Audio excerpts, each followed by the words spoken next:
Hello everyone, मैं आपकी tarot card reader Surabhi Shivpuri. आपको याद होगा पिछली बार मैंने आपको the basic of tarot card reading करवाई थी। मैं उसी के बारे में आपको आगे बताऊंगी कि कैसे टैरो कार्ड रीडिंग में आपको तरह तरह की चीजों का यूज करना पड़ता है। जैसे पहला है इंट्यूशन। इंट्यूशन बहुत जरूरी है। अब मैं ये नहीं कहूंगी कि सब कुछ इंट्यूशन ही होता है। सबसे पहले आगे वाले वीडियोस में मैं आपको उसके मीनिंग सिखाऊंगी, कार्ड्स के जो 78 कार्ड्स हैं उसके एक एक कार्ड का मीनिंग सिखाऊंगी, उसमें क्या क्या मतलब है उसका सब बताऊंगी। और इंट्यूशन कहाँ कब कैसे यूज करनी है, और जिसका इंट्यूटिवनेस नहीं है उसको कैसे उसका यूज लाना है वो भी बताऊंगी। तो सबसे पहले आपको इंट्यूशन का ख्याल रखना है।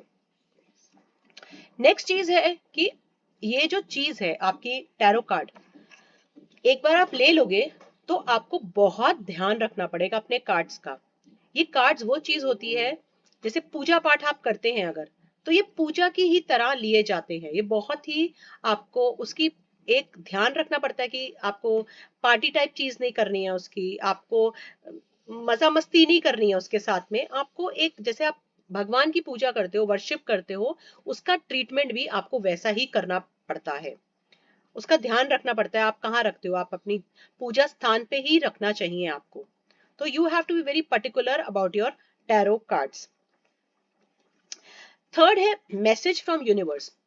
तो ये जो मैसेज फ्रॉम यूनिवर्स का मतलब है कि जो भी कार्ड्स होते हैं उसको ऐसे लिया जाता है कि जब भी आप किसी की हेल्प कर रहे हो, किसी के लिए कार्ड रीड कर रहे हो या अपने लिए कार्ड रीड कर रहे हो, तो ये सीधा यूनिवर्स मैसेज भेज रही है कि आपको क्या बताना है।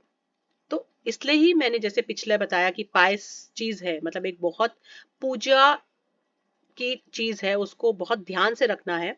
तो वैसे ही इसका ये भी है कि ये यूनिवर्स से ही सारे मैसेज आते हैं, क्योंकि आपको मालूम है जो भी होता है वो डिवाइन ही करते हैं, ऊपर वाला ही हमारे साथ हर एक्शन उसी वो ही करवाता है हमसे। तो हर चीज उसी के हिसाब से होती है। तो ये टैरो रीडिंग भी अगर हम किसी के लिए करते हैं तो ऊपर वाला ही करता है। तो अगर आपका इंटरेस्ट है टैरो कार्ड करने में तो आप मेरे साथ बने रहिए, और सीखना चाहते हैं और कुछ, तो इसको आप लाइक, सब्सक्राइब और शेयर करिए, और मैं आपको डिफरेंट डिफरेंट कार्ड्स का मीनिंग आपको आगे चल के बताऊंगी। Thank you so much.